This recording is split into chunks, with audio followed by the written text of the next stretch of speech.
Hi, it's Conor Svensson here, founder and CEO of Web3 Labs, and this is your Week in Crypto on Monday, the 6th of December. This week's key events include significant market sell-offs taking place, Square changing its name to Block, Forbes 30 under 30 has a significant crypto representation, and MercadoLibre plans to accept Bitcoin. The crypto market cap finished the week down 11% this week at just shy of $2.2 trillion. There's been big sell-offs in the majority of the crypto, seeing up to 20% drops in some cases. Early on Saturday morning is when the sell-off started, and exactly what's caused it as usual is somewhat speculative, but people are saying it's due to the uncertainties being caused by the Omicron variant of COVID-19 and the Federal Reserve's growing discomfort with high inflation. Of course, though, some people are using this as an opportunity to buy the dip, such as El Salvador's president, Nayib Bukele. He's purchased another 150 Bitcoin off the back of this for just under $49,000. Square, Jack Dorsey's payments company, and this week, of course, was a big week for Jack Dorsey because he announced that he was stepping back from his role as CEO of Twitter, clearly to focus more on Square. They've actually changed their name to Block as part of their plans to focus more on crypto. So clearly, it's the signs here are that they want to embrace decentralization and initiatives around this. Certainly, Square was much more profitable as well for Jack Dorsey in terms of its growth as a company and where it was headed to, and so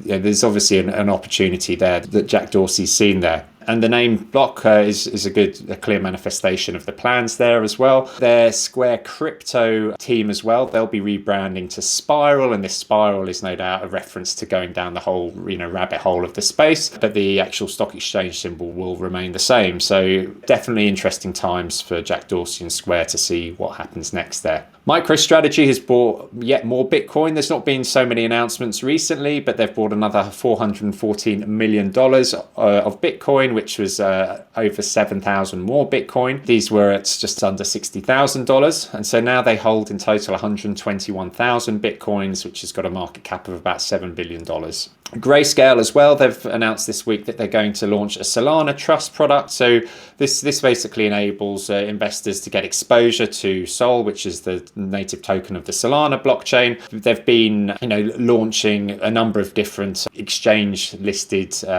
products that could provide exposure to other cryptocurrencies. Of course, they have Bitcoin and Ether, but also Chainlink, Decentraland, Filecoin and others, which we've spoken about previously on this podcast. Coinbase have announced that they're going to acquire an Israeli firm called Unbound Security. And so there's not too much information about the terms of it as such. In terms of what Unbound Security do, they use something called multi-party computation in order to actually help protect cryptographic transactions.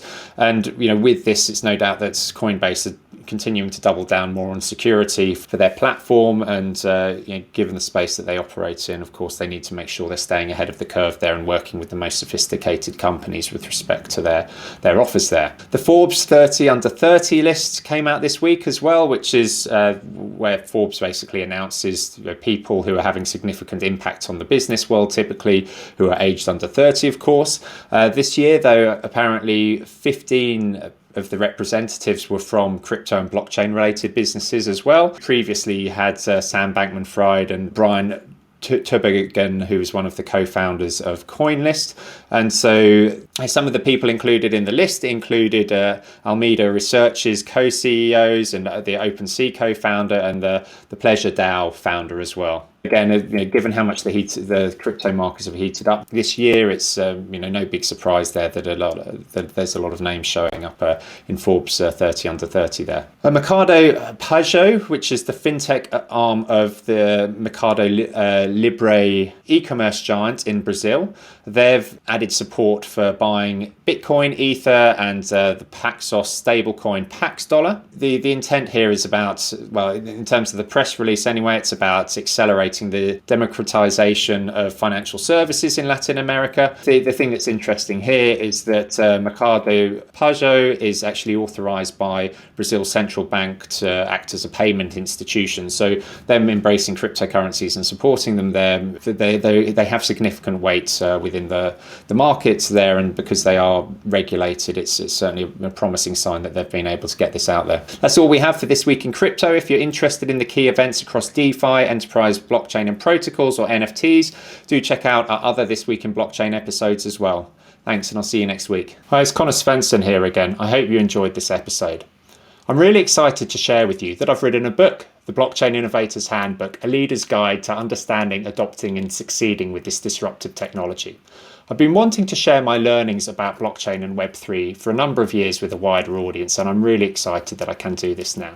This book covers everything from the fundamentals of the technology through to opportunity identification and implementation for your business to ensure that you can be one of the big beneficiaries of the wider transition to Web3 that's taking place now. The book is available in physical as well as digital form. For more information, head to web3labs.com/innovators.